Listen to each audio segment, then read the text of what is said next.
Hi everyone! In this video we're going to walk through the steps of searching for and assigning a class activity.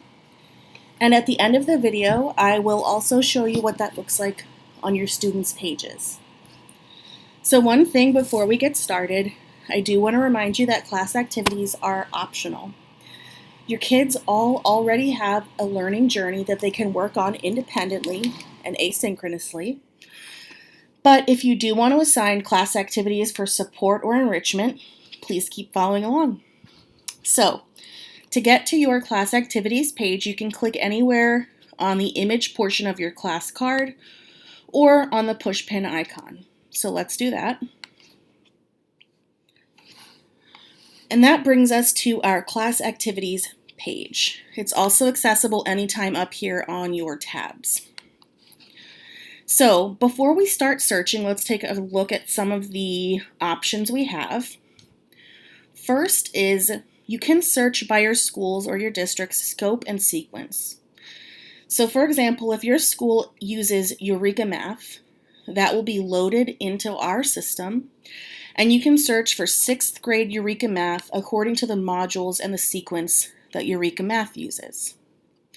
You also have the option to just show all, which shows everything from all of the Gooru libraries. So before we search, we need to decide what exactly we're searching for. We have a couple of options again. This percentage sign is assessment. So if I want to look for those checks for understanding or other longer assessments, I should click on this. Blue means it's active. If I want to look for collections or resources to support students, that's this icon. So now that's active and my results would show collections. And then our final icon is offline activities.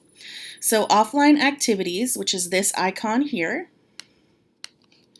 shows you more project-based activities and activities that just aren't machine graded. They often have rubrics associated with them and require students to do some more typing or uploading of responses. So in my class, I know my students are struggling a little bit with decimals, so I'm going to look for some additional resources. That's this icon here, collections of resources, to give my kids a chance to practice with decimals. So let's type in decimals for my search. Another option I have is to click this filter icon, and I can click competency, and then select a specific standard I want to search for. So that's another option you can use. I'm just going to stick with decimals here and press enter. So here are my results for decimals in the collections portion of our library. So I have multi-digit decimals. I can see that 6 resources and 2 practice questions. I can also see on the right here are the standards that each of these collections is tagged to. So I think for my purposes, comparing decimals for NF7 is what I'm interested in for my class. I can preview this by clicking on it. I can see it's 3 resources. Looks like a Khan Academy video, and then 2 practice problems that are solved for students. And then it looks like there's 2 more practice questions for the kids to work on as well. So for me, that will work. So I'm going to assign it to my class. To do that, I can click this plus icon here to schedule it. That will bring up a calendar. So you need to select the start date and the end date. So if I want it to start today and to be due today, I can just leave the dates the same. I can have it start today and be due next Friday. I can schedule it in advance and say I want to have this active on next Monday and have it be due next Friday. But just for simplicity's sake today, I'm just going to have it start today and end today. You can also include a video conference by turning this link on if you use Google Meet, and it will send you to your calendar to schedule that. I'm going to leave that off for now and just click Add Activity. And I can see that the activity has shown up on my page. So it's comparing decimals. I can see it's for NF7. That's the standard I wanted right here. Now, it's not visible to my students yet, so it's still just on my page. In order to make it visible to my students, I just need to activate it. So now it'll be visible on my students' pages, and I'll show you that in a bit. I can get rid of it if I change my mind by clicking the trash icon. And I can also decide that maybe not all my kids need this support. So by clicking on this little student avatar here, I see all of the students in my class, and by default, they're all assigned this collection.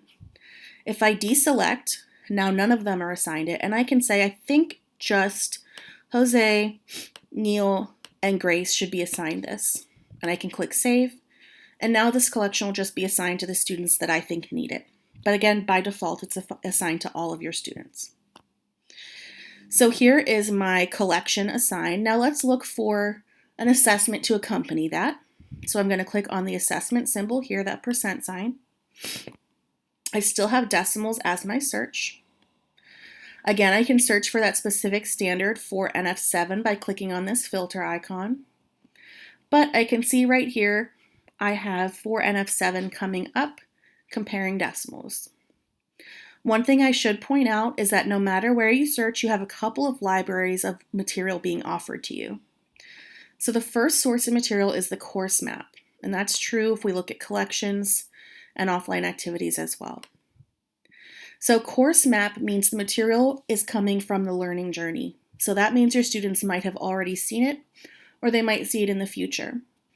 If you assign it as a class activity, that's okay. It doesn't hurt the student to do something twice or to make sure that they're seeing something that might not pop up in their specific personalized learning journey. So that's what course map means. If we scroll down, we can see Navigated Learning Schools. So this is a separate library of material that the Gooru team has curated and sometimes added to. So this is material that your kids won't see unless you assign it. So there's a lot of material here, and then if you've created any, it'll show up down at the bottom here under My Content. So I'm going to stick with the course map material for now, and I have for NF7 for my collection, and I would love to have the assessment that matches it, so I can preview again by clicking. Okay, I can see that there are 5 questions. They look good to me. I think they'll assess what my kids need to know. So just like before, I'm going to click the plus icon to schedule. And I'll have this assigned today and maybe due Friday. Okay. So at any point, if I want to reschedule, I can just click on these 3 vertical dots and I can change my calendar and reschedule the assignment's end date. So again, here, by default, this check for understanding is going to be assigned to all of my students.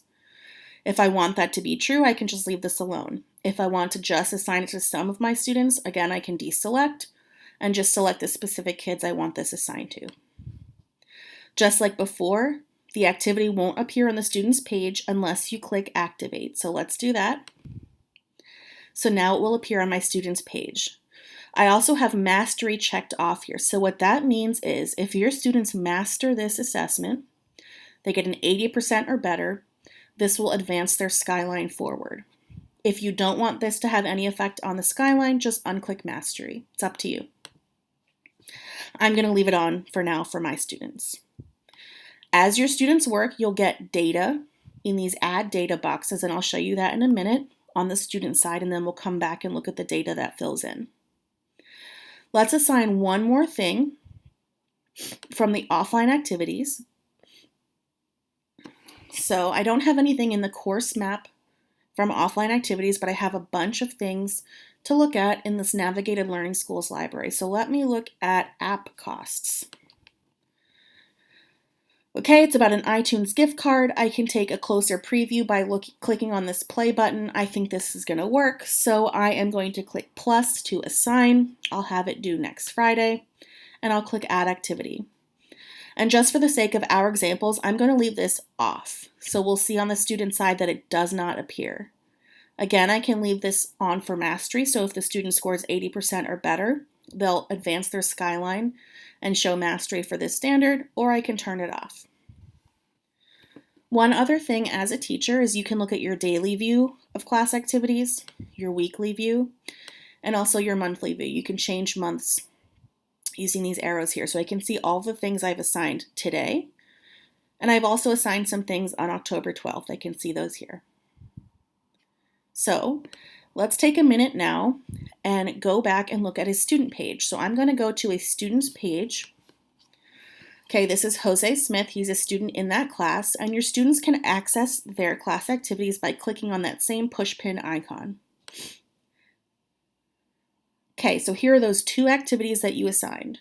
We have our collection, and we have our check for understanding.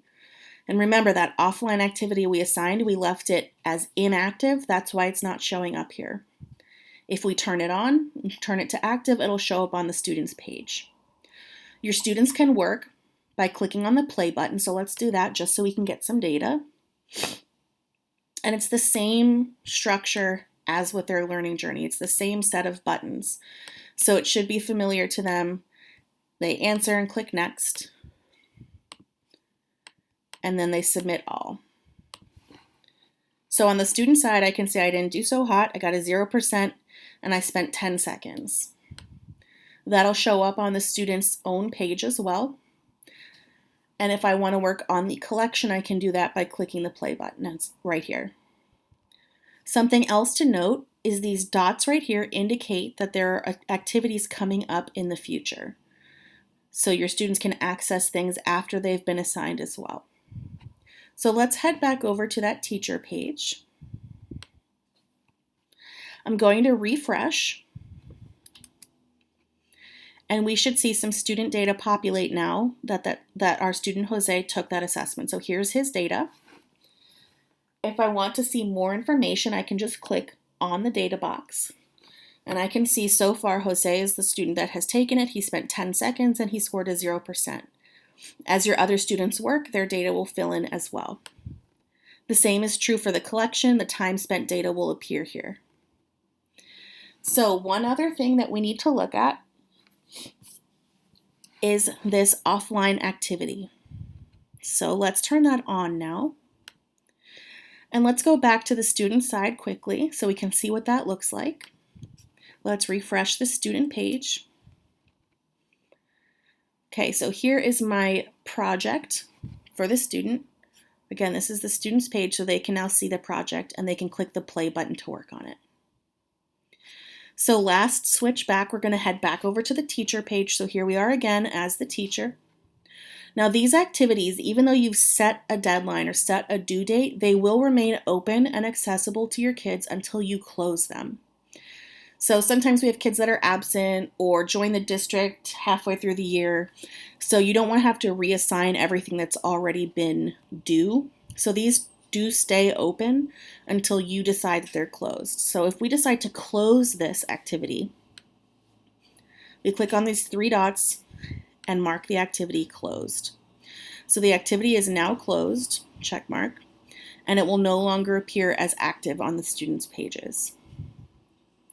Your cumulative average score will appear up here on your class activities tab, but you can get a better view of what each student is doing by clicking on the data box.